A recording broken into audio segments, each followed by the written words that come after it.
तो आज क्वेश्चन का प्रैक्टिस करेंगे बेटा। एनाइसोमर, डायस्टोमर्स, मेसो कंपाउंड, ठीक है ना बेटा। इन सबको आइडेंटिफाई करने के लिए कुछ चीजें याद रखना है। फिशर प्रोजेक्शन में रोटेशन, तो रोटेशन कॉन्सेप्ट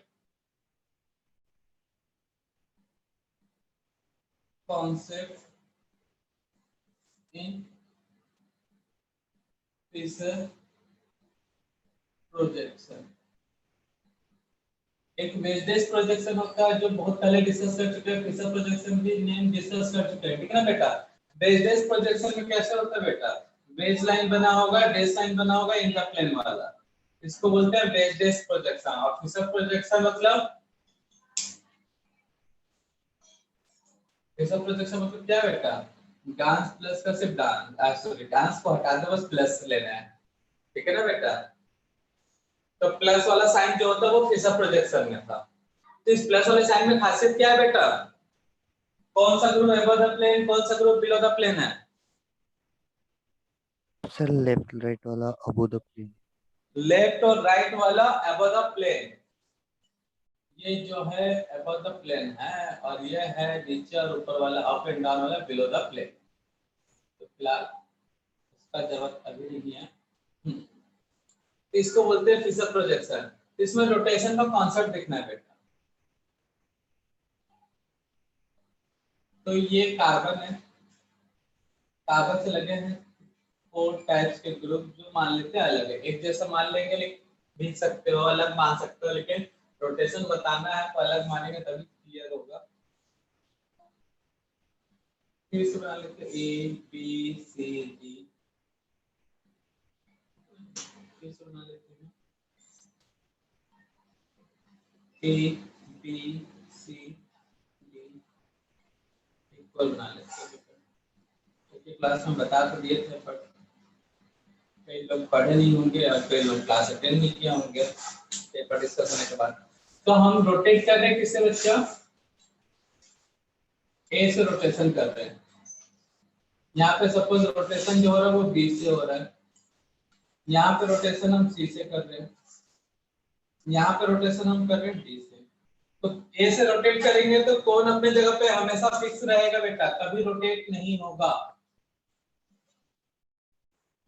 बहुत पहले बता दिया बेटा, जहां से रोटेशन होता है क्या वो रोटेट होता है, झूला झूलने गए हो ना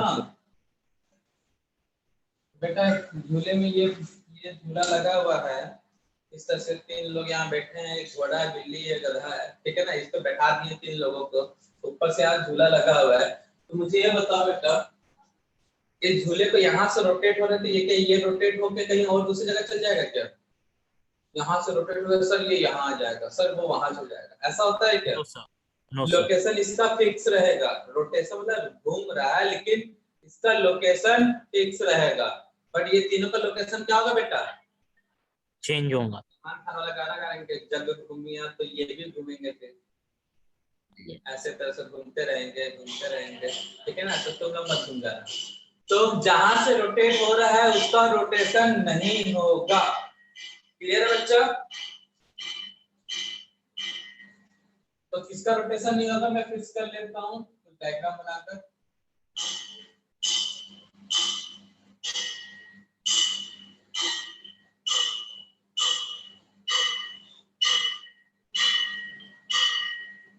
हाँ तो बेटा देखो किसका रोटेशन नहीं होगा, ए का, यहाँ पे भी रोटेशन किसका नहीं होगा, ए का। यहाँ पे किसका रोटेशन नहीं होगा बेटा, बी का, बी अपनी तरफ से फिक्स रहेगा। यहाँ पे किसका रोटेशन नहीं होगा बेटा, सी, सी का। यहाँ पे किसका रोटेशन नहीं होगा, डी का, डी का। इतना याद रखने में किसी को तकलीफ है जी? नहीं है सर। अब रोटेशन, अब देखो रोटेशन कैसा होगा बेटा,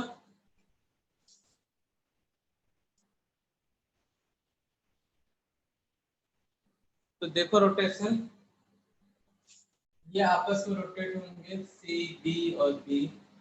तो सी डी की जगह पे जाएगा, ये इस जगह पे जाएगा, मतलब इंटरचेंज करेंगे, है ना बेटा एक दूसरे को। तो यहाँ पे सी चल गया तो यहाँ पे कौन सा आएगा बेटा, ग्रुप बी, और यहाँ पे बी। फिर से रोटेशन करेंगे हम लोग, ये इस जगह क्लॉकवाइज एंटी क्लॉकवाइज कहीं भी रोटेट कर सकते हो। तो क्या मिलेगा बेटा बताओ, इस जगह पे बी, यहाँ पे सी, यहाँ पे ए, बी से रोटेशन करेंगे तो क्या होगा बेटा, ये कहां से आ गया, क्या होगा यहाँ पे, सी से रोटेशन करेंगे तो क्या मिलेगा बेटा, वापस ये मिल जाएगा। वैसे यहाँ पे रोटेशन करेंगे तो कौन कौन रोटेट होगा बेटा, ये एंटी क्लॉकवाइज करना तो एंटी क्लॉकवाइज रोटेट कर लो। तो ऊपर में कौन सा ग्रुप आएगा या कौन सा एलिमेंट आएगा, बोलो जल्दी। सी। ऊपर सी। सी। यहाँ पर ए। ए। ए और नीचे में डी। फिर से अगर मैं एक बार और रोटेट कर दूं तो इसको यहाँ ले जाऊं, सी को यहाँ पे, तो बताओ कौन सा ग्रुप आएगा, ऊपर डी आएगा। तो यहाँ पे डी, ऊपर में सी, ए। रोटेशन क्लियर है बेटा, किसके किसके बीच रोटेशन होगा, बस इतना ही से समझना है, शायद इसके लिए काल के जन्म की जरूरत ना पड़े, इसी जन्म में सीख जाओ। हाँ, अब यहाँ पे सी तो नहीं घूम रहा है बेटा, वहीं से रोटेट हो रहा है, तो घूमेगा कौन बेटा, ए बी डी। तो मुझे ये बताओ, मैं रोटेशन पूछ रहा हूँ किसको, कहाँ क्लॉकवाइज घुमा रहा है एंटी क्लॉकवाइज घुमा रहा है, यहाँ पे मैं बी ला रहा हूँ, तो किधर से घुमाऊंगा, क्लॉकवाइज या anti clockwise, anti clockwise. Anti clockwise. Anti clockwise. ये भी समझ में आना चाहिए घूम कैसे रहा है, ये यहाँ गया, ये यहाँ पे आ गया, ये यहाँ पे, ठीक है ना। तो बी, बी के बाद यहाँ पे क्या आएगा बेटा, बी यहाँ आ गया तो ए, और यहाँ पे क्या आ जाएगा डी। फिर से मैं रोटेट कर दिया तो तब क्या मिलेगा बेटा, बोलो। बी की जगह डी। डी की जगह पे डी, डी के यहाँ पे ए की जगह पे डी, और यहाँ पे ए। ठीक है ना, एक बार और रोटेट कर दिया तो स्टार्टिंग वाला बन जाएगा। यहाँ पर इनमें रोटेशन हो रहा है, मैं यहाँ पे ला दे रहा हूँ ए, तो क्लॉकवाइज रोटेट करूंगा या anti clockwise, clockwise. Clockwise. Clockwise. ये समझ में आना चाहिए। तो बताओ यहाँ पे दोनों पे कौन सा ग्रुप होगा, ऊपर में सी, सर वो ऊपर सी आएगा नीचे में कि ए आएगा? बेटा मैं इधर ले गया हूँ, ए यहाँ है तो ऊपर में क्या आएगा, सी नहीं जाएगा। सर, ऊपर ऊपर वाले इसमें। ऊपर वाले में किस, हाँ, यहाँ लास्ट पे? वाले में आखिरी में सी आएगा नीचे। बेटा वहीं से तो रोटेट कर रहे हैं, तो सी अपनी जगह से कहाँ घूमेगा जी, जहां से रोटेट कर रहे हैं वो अपनी जगह से घूमेगा। Okay sir.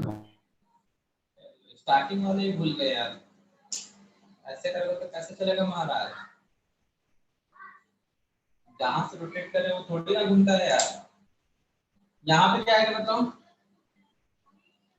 नीचे में कौन सा ग्रुप आएगा, सी ऊपर गया, ए यहाँ पे, तो नीचे में अगेन क्लॉकवाइज घुमा दो, क्या मिलने वाला है बेटा, यहाँ पे सी, यहाँ क्या मिलेगा बी, और यहाँ पे क्या मिलेगा ए। फिर से क्लॉकवाइज घुमा दो तो वापस मिल जाएगा। तो यहाँ पे स्टार्टिंग के तीनों कंपाउंड क्या अलग होंगे, बोलो, स्टार्टिंग के तीनों कंपाउंड क्या अलग होंगे बेटा, नो सर। होमोमस नहीं होंगे, स्टार्टिंग के तीनों कंपाउंड सेम होंगे। वैसे सेकंड में भी तीनों कंपाउंड सेम होंगे। तो जब कंपाउंड सेम होता है तो उनके लिए एक टर्म्स यूज होता है, कौन सा बेटा, होमो। कल के क्लास में बताया था, होमोमर्स। वही तो बोला सर, हाँ वही तो बोल रहा था मैं सर। कल क्या था, कल के क्लास में बताया था लास्ट में बेटा, होमोमर्स और आइडेंटिकल। यहाँ पे क्या बोलेंगे बेटा,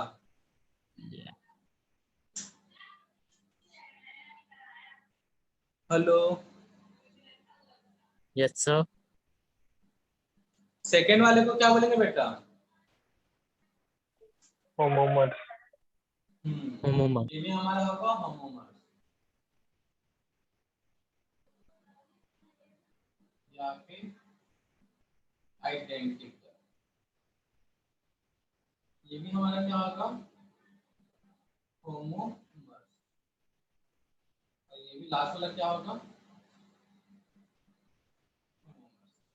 समझ में आया बच्चा लोग? तो कहने का मतलब बेटा ये कंपाउंड तीनों अलग नहीं है, रोटेशन बस किया गया है कंफ्यूज करने के लिए कि ये अलग दिख रहा है, ऊपर में ये दिख रहा है भाई, बात इधर राइट साइड में लेफ्ट साइड में सी है, बी है, इधर सी है, तो अलग हो गया। नहीं बेटा अलग नहीं है, घुमा के उसको रखा गया है। मतलब मैं तुम्हारी तरफ फेस करके पढ़ा रहा हूँ या फिर बोर्ड की तरफ फेस करके पढ़ा रहा हूँ, तो क्या मैं अलग हो जाऊंगा? बोलो नो सर। बोल। तो फिर हम वही रहेंगे ना भाई जो है। तो यहाँ पे कंपाउंड को इस तरह से रख रहा हूँ या मैं इस तरह से रख रहा हूँ या ऐसे रख रहा हूँ, तीनों सेम होंगे कि नहीं होंगे बेटा? तो कई लोगों को अलग दिखने लग जाते हैं, तो बेटा अलग नहीं है, एक्चुअल में उसको रोटेट किया गया है। एक्चुअल में क्या किया गया? उसको रोटेट किया गया है। समझ में आया बेटा? तो इसलिए आपको रोटेशन का कॉन्सेप्ट बता रहा हूँ। तो समझ में आया रोटेशन कैसा होता है बेटा?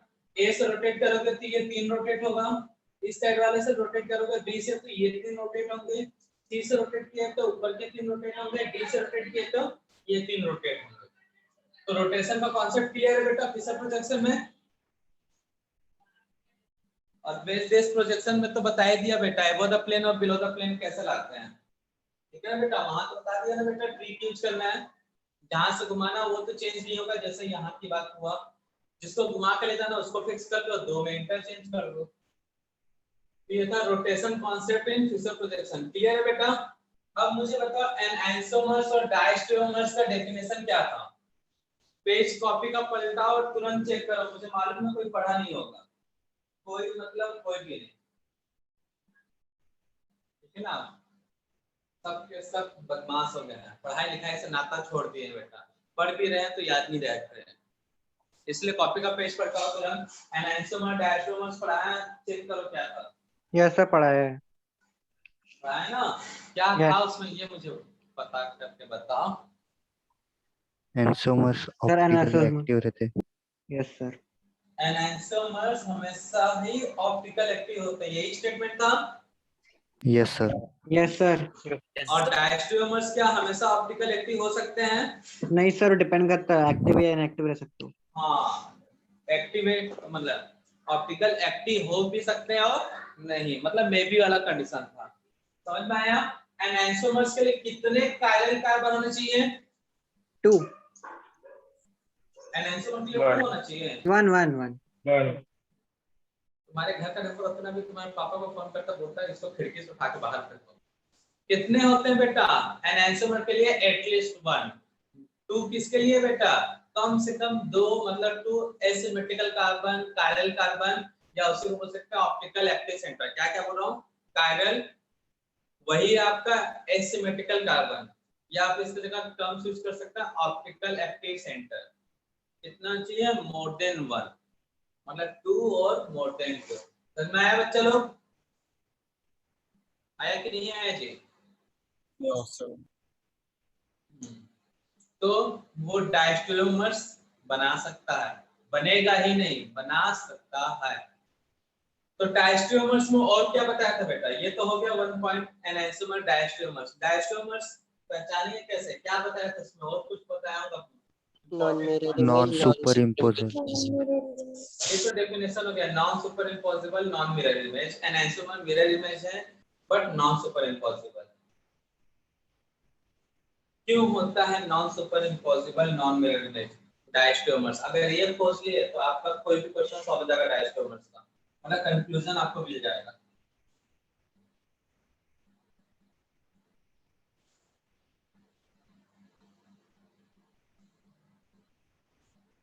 बताओ डायस्टेरियोमर्स नॉन मिरर इमेज होते हैं, क्यों होते हैं बेटा?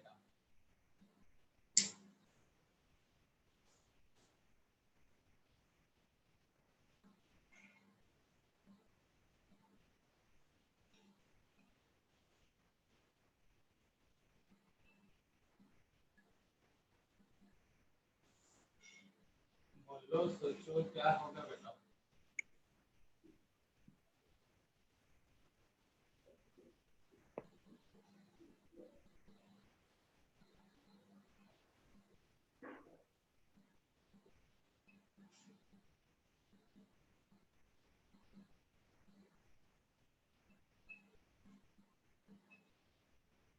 एक कायरल कार्बन होगा तो एनाइसोमर्स फॉर्म कर सकता है। मैंने ये वाला स्टेटमेंट पूरा अच्छे से नोट करा है। अगर if more than 2 chiral carbon है, 2 और more then 2, if more than 1 chiral carbon, इस तक स्टेटमेंट बताया था ना बेटा, प्रेजेंट।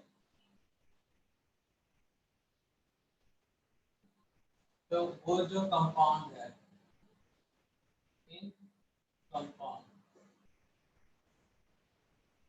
ये एनाइसोमर्स भी बना सकता है, बट कंडीशन क्या है ये बता मुझे।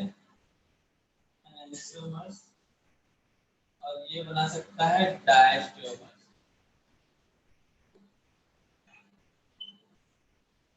एनाइसोमर्स कब बनता है बेटा?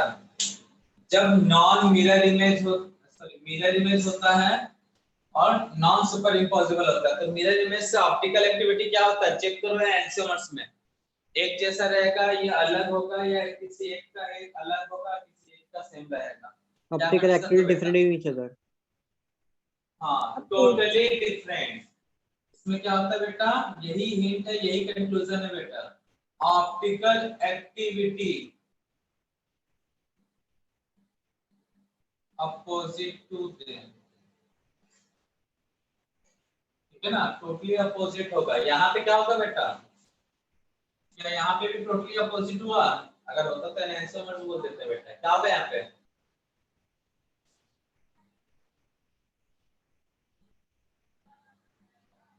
ऑप्टिकल एक्टिविटी जो है क्या होगा बेटा,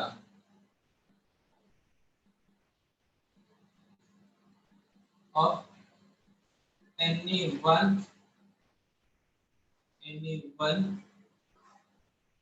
or more than one chiral carbon.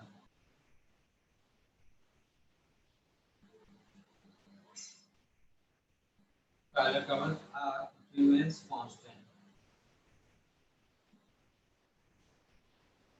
तो अगर 2 chiral carbon है तो किसी एक का चेंज होगा एंड बाकी सबका क्या होगा, कांस्टेंट हो सकता है, ठीक है ना। Optical activity of any one or more than one chiral carbon is, मतलब carbon are remains constant and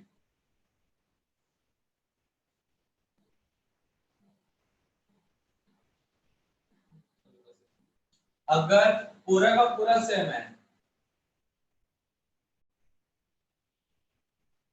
तो वो बनाएगा होमोमर्स।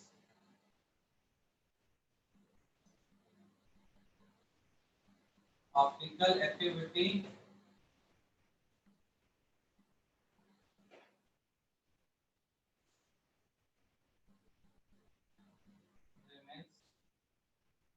constant of all chiral carbon। बेटा डेफिनेशन में ये सब चीज छुपा है, और जो बच्चा ये सब चीजों को खोज लेता है वही उनके क्वेश्चन का आंसर दे पाता है बेटा। लेकिन कहां से सीखोगे तुम? डायग्राम में साफ साफ दिख रहा है बेटा, एक आर फॉर्म है तो एक एस फॉर्म हो रहा है, तो एनाइसोमर। डायस्टियोमर्स में अगर एक आर है तो अगले का आर होगा एस होगा, या फिर आर है तो अगले का एस अगले का आर होगा। तो किसी एक का तो चेंज होगा नहीं, बाकी कितना भी चेंज है उससे कोई फर्क नहीं पड़ता। अब पूरा का पूरा कांस्टेंट, तो होमोमर्स मतलब आइडेंटिकल, मतलब अगर ये आर फॉर्म है तो ये भी तीनों आर फॉर्म होंगे, अगर ये एस फॉर्म है तो तीनों एस फॉर्म होंगे। तो ये इंफॉर्मेशन क्वेश्चन को सॉल्व करने में हेल्प करेगा बेटा। इसको बढ़िया से नोट कर लो और उसके बाद भूल जाना, ठीक है ना।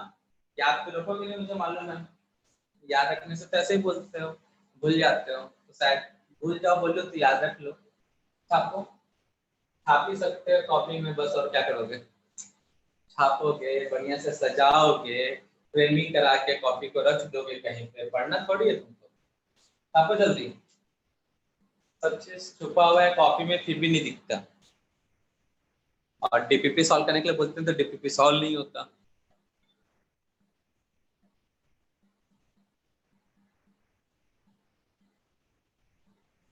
कितने लोग डीपीपी सॉल्व कर रहे हैं बेटा?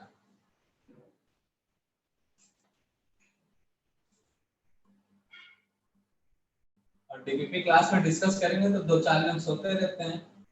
उस डिस्कशन में जो क्वेश्चन पूछा गया है उसको एक हफ्ते के बाद पूछेंगे, सर मैंने ये क्वेश्चन आज सॉल्व किया, मुझे डाउट क्लियर करवा दीजिए। टाइम पे जो बोला जाए वो क्वेश्चन करोगे, अपने मन से चलोगे।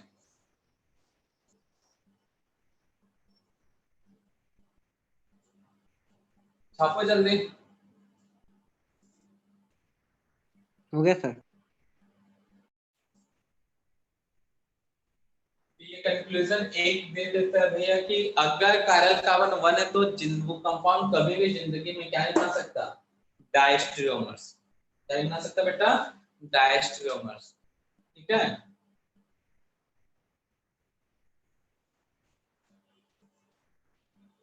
और डायस्टेरियोमर्स को हम जियोमेट्रिकल आइसोमर्स भी बोलते हैं। ऑप्टिकल के अंदर पढ़ रहे हैं बट जियोमेट्रिकल भी बोलते हैं, ये भी याद रखना।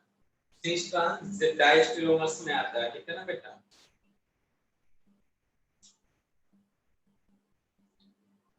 तो चलो क्वेश्चन किया जाए सॉल्व।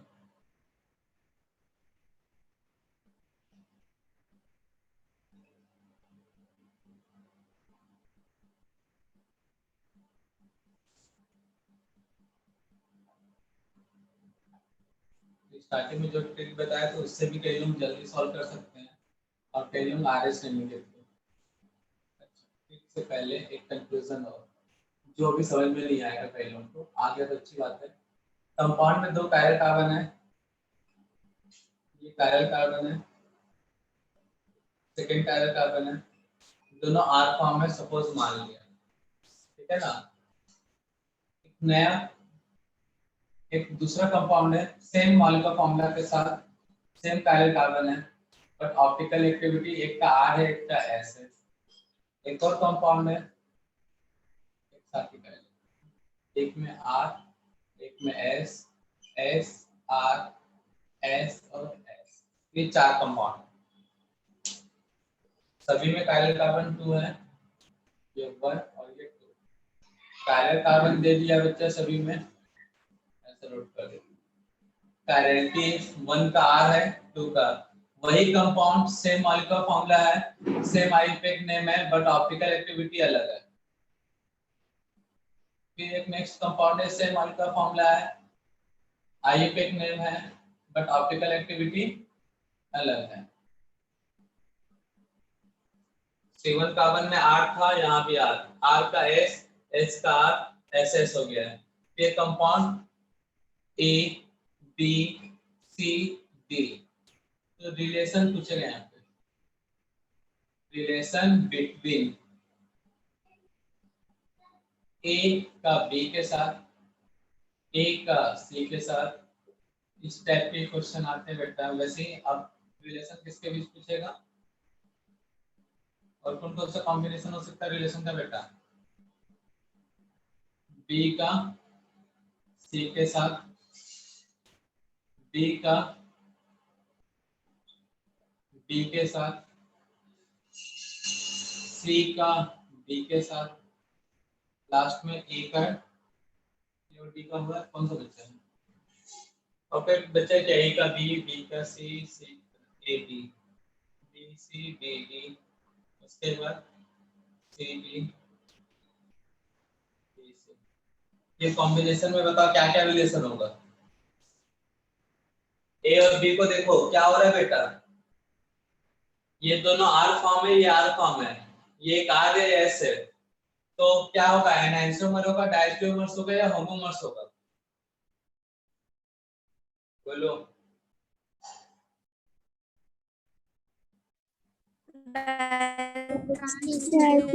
डायस्टेरियोमर्स, ठीक है ना। फर्स्ट वाले का ऑप्टिकल एक्टिविटी चेंज नहीं है, सेकंड का चेंज है, मतलब एक का एनी 1 या more than 1 chiral carbon are constant, ठीक है ना, बाकी का चेंज होना चाहिए। नोट कर लो, all other are change. optical activity others chiral carbon and optical activity of other chiral carbon are changed. Other chiral carbon are changed. तो एक का कांस्टेंट एक का चेंज, तो वो हमेशा किस में आता है बेटा? डायस्टेरियोमर्स. ठीक है, ए और सी. देखो यहाँ पे सेकेंड वाले का आर था, यहाँ भी आर है, दिख रहा है, बट ऊपर वाले का क्या हुआ? चेंज हुआ है कि नहीं हुआ बेटा? तो एक कांस्टेंट एक चेंज, तो इसको भी क्या बोलेंगे? डायस्टेरियोमर्स. ए और डी में देखो आर का एस हो गया, सेकेंड का आर का एस हो गया, मतलब क्या होगा बेटा? ये एनंशियोमर्स. एनंशियोमर्स. तो ये ट्रिक याद रखना बेटा. बी और सी पहले को समझ में नहीं आएगा तो उसके लिए क्वेश्चन करेंगे तो समझ में आ जाएगा. बी और सी में क्या रिलेशन होगा? आर एस बन गया, एस आर बन गया, टोटली डिफरेंट. इसको भी क्या बोलेंगे? एन एनशियोमर्स. वैसे बी और डी आर का एस एस का एस, मतलब एक कांस्टेंट रह गया बाकी चेंज, तो डायस्टेरियोमर्स. सी और D S S R S, मतलब ये भी किसमें आएगा? तो समझ में आया ये रिलेशन?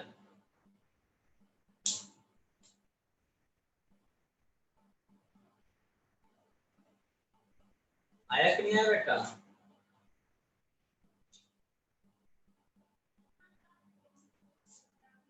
ये इस तरह से देखने आना चाहिए, जल्दी से नोट कर लो. तो आपको आरएस नेमिंग का हेल्प लेना है और उस हेल्प के थ्रू देखना है बेटा डी वाला कंक्लूजन, और डी कंक्लूजन से आपको पता चल जाएगा कौन सा ऑप्टिकल, मतलब कौन सा कंपाउंड का किसके साथ क्या रिलेशन है. आपको जल्दी से तब तक हम क्वेश्चन बनाते हैं.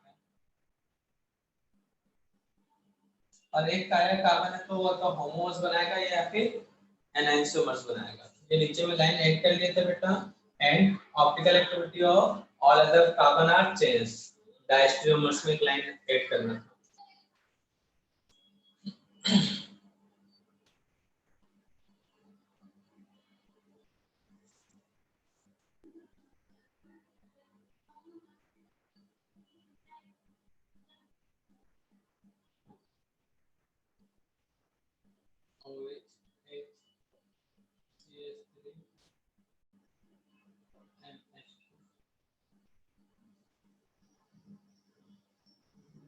कंपाउंड ए है, ए ड्रॉ करना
write the relation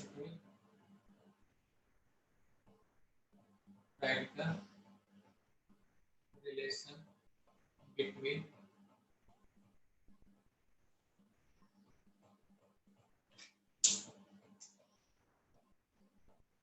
A and B, A and C, D and C. इनके बीच relation AB BC BAC AC इन तीनों के बीच रिलेशन बताओ बेटा।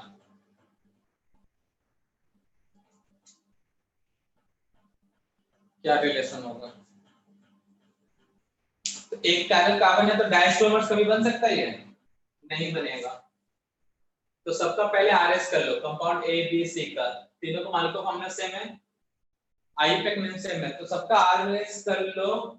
अगर आर का आर फॉर्म रहा तो होमोमर्स, या एस का एस फॉर्म रहा तो होमोमर्स, अगर पूरा डिफरेंट होता है तो एनांसोमर्स। तो आरएस नेम करो जल्दी से सभी का, कंपाउंड ए बी सी का पैरेलल कार्बन आर फॉर्म है या एस फॉर्म है, जल्दी बताओ इसका। इस टाइप के क्वेश्चन डीपीपी में है कि नहीं है बच्चा लोग?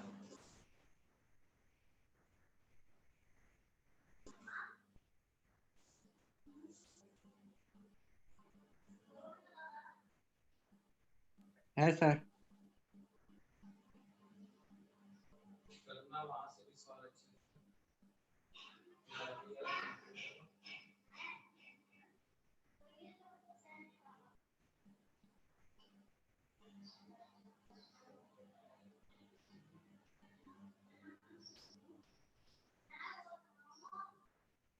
हो गया सवाल।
हो गया बच्चा लोग, नोट डाउन।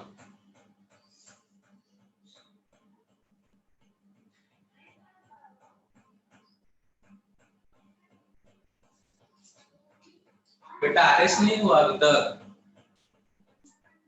चलो भूल गए हो आरएस, वो भी देख लो। निकालिए सर।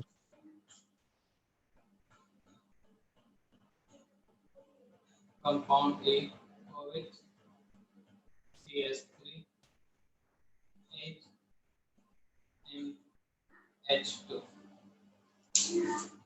तो बेटा ये हो गया फर्स्ट प्रेफरेंस इसको, ये सेकंड, ये थर्ड। रोटेशन 1 से गए 2, 2 से गए 3। तो क्लॉकवाइज रोटेशन या anti clockwise? Anti clock. Anti-clockwise. 4 किलो बिलो द प्लेन, मतलब ये कौन सा फॉर्म होगा बेटा? S form. यही हुआ? फर्स्ट में आया था answer S form. Yes sir. Compound B OH H NH2 CH3। इसमें चेक करते हैं बेटा, ये फोर्थ ग्रुप है अबव द प्लेन, ठीक है ना बेटा? तो ये हो गया 1, ये 2 और ये 3। सीआईपी रूल के थ्रू पता चल जाता है 1 2 3। तो 1 से कहां गए 2 पे, 2 से कहां गए 3 पे। रोटेशन कैसा है बेटा, क्लॉकवाइज या anti clockwise? Anti clockwise. Anti clockwise. But fourth group कहां है बेटा? Fourth group above the plane, मतलब ये कौन सा फॉर्म होगा बेटा? R form. R form. Next वाला है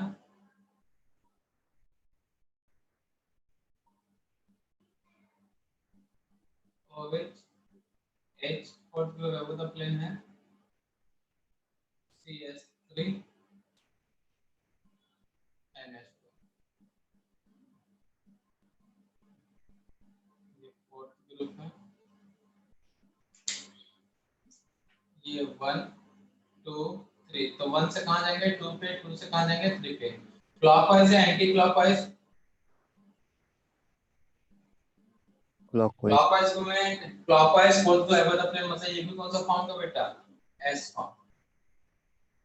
तो ये ही आया था एबीसी में। Yes sir.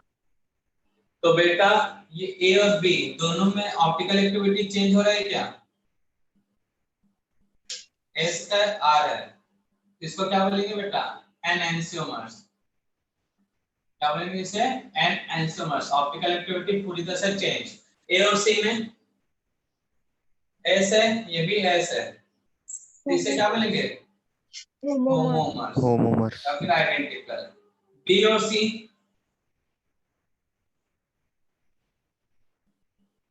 एनएंसियोमर्स। Optical activity totally different. तो समझ में आया बेटा? ये मेथड 1 है by RS nomenclature, by RS nomenclature. RS nomenclature के थ्रू इस तरह से सॉल्व कर दिए, ठीक है ना बेटा। अब रोटेशन करके देख लेते हैं बेटा, सेकंड मेथड में रोटेट करके।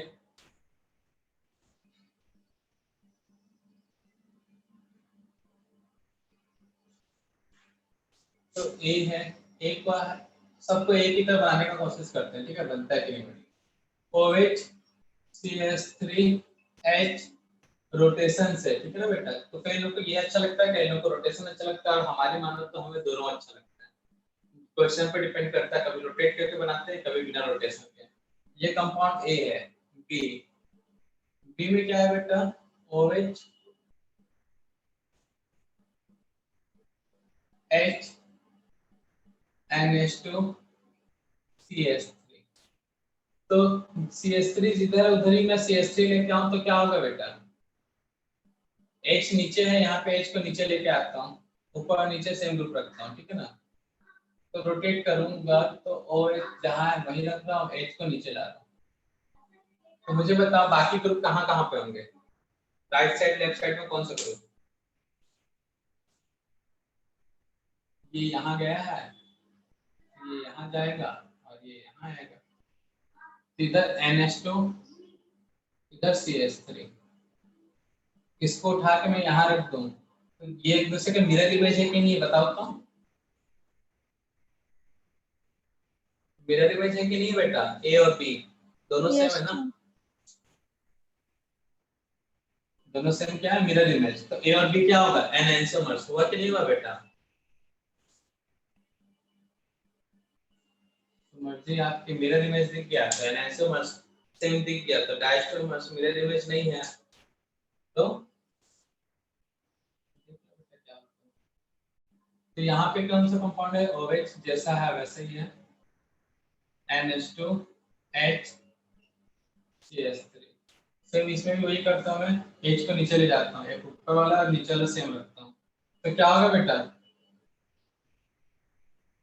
ये यहाँ पे आया तो NH2 यहाँ जाएगा और H के लोकेशन पे CS3 आ जाएगा। तो मुझे बताओ दोनों सेम दिख रहे हैं कि नहीं दिख रहे हैं, ए और सी? ए और सी में कोई डिफरेंस है? ए को रोटेट करके ही सी बनाया गया था, तो पता चल गया। तो ये रोटेशन कॉन्सेप्ट। सेकंड मेथड है बाय रोटेशन कॉन्सेप्ट। तो रोटेट करके या फिर आरएस नहीं करके, जो आपको अच्छा लगता है, दोनों से परफेक्ट कैसे आएगा, रोटेशन में रोटेट करने आना चाहिए। तो ए और बी मिरर इमेज है तो एनएंसियोमर्स, ए और सी सेम है तो होमोमर्स। बी और सी देख लो ये भी मिरर इमेज है कि नहीं बेटा, बी और सी। इसको उठा के मैं यहाँ रख दूं तो मिरर इमेज दिखेगा कि नहीं दिखेगा बेटा? तो बी और सी मिरर इमेज है तो ये क्या होगा, एनएंसियोमर्स। तो दोनों मेथड अच्छा है, जो मेथड आपको अच्छा लगे उससे कर लो सॉल्व। क्लियर है बेटा?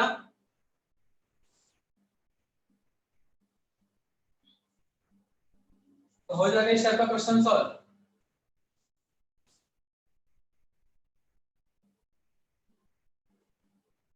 डायस्टोमर्स वाले क्वेश्चन करने से पहले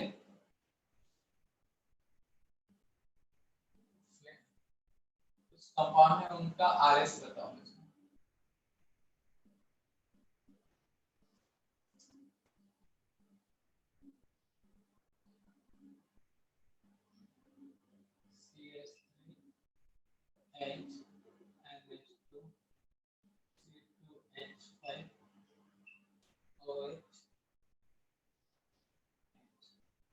यहाँ पे कायरल कार्बन कौन कौन से बेटा? ये दोनों कार्बन कायरल है कि नहीं बेटा? तो इन दोनों का आरएच बताओ क्या होगा? इसमें आरएच नेम करो, इसका भी आरएच नेम करो, वैसे सेकंड कंपाउंड। चलो देखो नोट करो तब तक क्वेश्चन, बाद में तो हम बताएंगे कैसे आरएच करना, मुझे मालूम है शायद ही हो।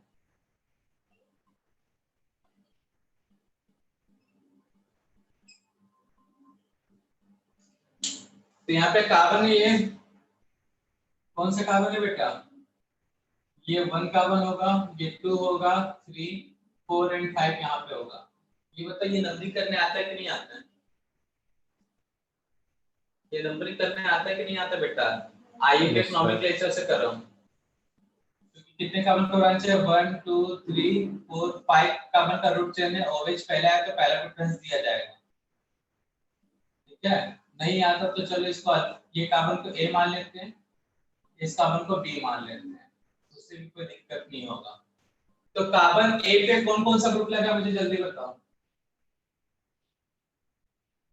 कार्बन A पे कौन कौन सा ग्रुप लगा है? फिशर प्रोजेक्शन है बेटा, ये बना लिया फिशर प्रोजेक्शन। कार्बन A पे कौन सा ग्रुप लगा है बताओ? ऊपर में CH3, right side left side में OH, राइट साइड में H। नीचे में कौन सा ग्रुप है? ये कार्बन है, कार्बन से हाइड्रोजन लगा हुआ है, कार्बन से C2H5 लगा हुआ है, और कार्बन से क्या लगा है? NH2, ठीक है ना बेटा? वैसे ही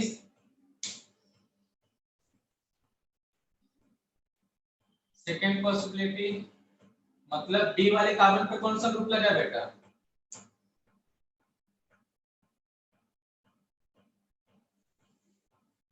ये कार्बन है A और ये कार्बन है B, तीसरा प्रोजेक्शन में, ठीक है? बताओ कौन कौन सा ग्रुप लगा हुआ है B पर? नीचे में कौन सा ग्रुप है? इथाइल, C2H5, इस साइड NH2 H, और ऊपर में कौन कौन सा ग्रुप है बेटा? H OH, और ऊपर में कौन सा है? CH3। ये चार ग्रुप दिख गया तुम लोगों को? ये कायरल कार्बन है B वाला, ये कायरल कार्बन है A का। अब बता लोगे ना ऑप्टिकल एक्टिविटी? तो वैसे इस कार्बन पे कौन कौन से ग्रुप है बेटा? और इस कार्बन पे कौन कौन से ग्रुप हैं? बताओ जल्दी। अप में कौन सा है? ऊपर में इस साइड H NH2। नीचे में कौन सा ग्रुप है बेटा? कार्बन है जिससे हाइड्रोजन लगा हुआ है, Br ऐड है, एंड CH3। नीचे वाले कार्बन पे नीचे में क्या है बेटा? Br CH3 H, और ऊपर में कौन सा ग्रुप है?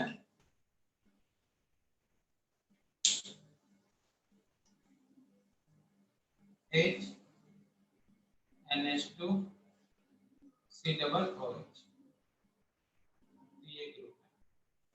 तो आर एस केमिकल को बताओ कौन सा R फॉर्म है, कौन सा S फॉर्म है? जो ऑप्टिकल एक्टिविटी Ca कार्बन है, Cb कार्बन है, वैसे यहाँ पे optical activity Ca carbon, A वाला D वाला मान लेते।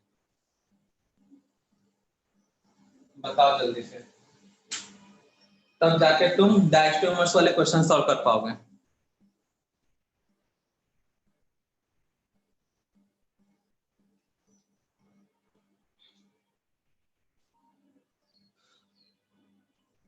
CIP रूल बहुत इंपॉर्टेंट है बेटा इस चैप्टर के लिए।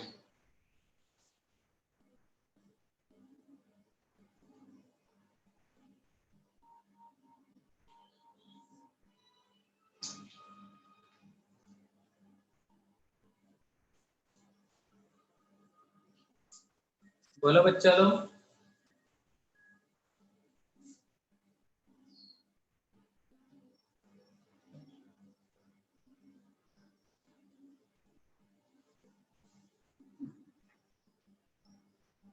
स्टार्ट किया जाए महाराज। फर्स्ट में बोलो क्या आएगा। ये ग्रुप 1, इस ग्रुप पूरे को क्या बोलोगे बेटा। Second group. सेकेंड, और ये जाएगा थर्ड। फोर्थ ग्रुप कहाँ है बेटा। Above the plane. तो रोटेशन क्या हुआ 1 से 2, 2 से 3, क्लॉकवाइज या anti clockwise. Anti clockwise fourth group above the plane, मतलब कौन सा फॉर्म होगा आर फॉर्म। ठीक है, इसमें ये पूरा ग्रुप कौन सा नंबरिंग दोगे इसको। ये हो गया हमारा नाइट्रोजन, तो ये 1 कार्बन कार्बन, नेक्स्ट ऑक्सीजन है, यहाँ पे सिर्फ कार्बन है। ये 2, ये ग्रुप पे जाएगा थर्ड प्रेफरेंस। फोर्थ ग्रुप कहाँ है बेटा अबव द प्लेन। तो 1 को किससे मिलाओ 2 से, 2 को किससे मिलाओ 3 से, clockwise. Fourth group above the plane, मतलब कौन सा फॉर्म होगा एस। आया यहाँ पे।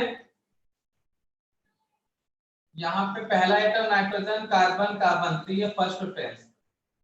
Second item first item carbon, यहाँ पे भी carbon, but second item oxygen है, यहाँ पे Br, तो किसको प्रेफरेंस जाएगा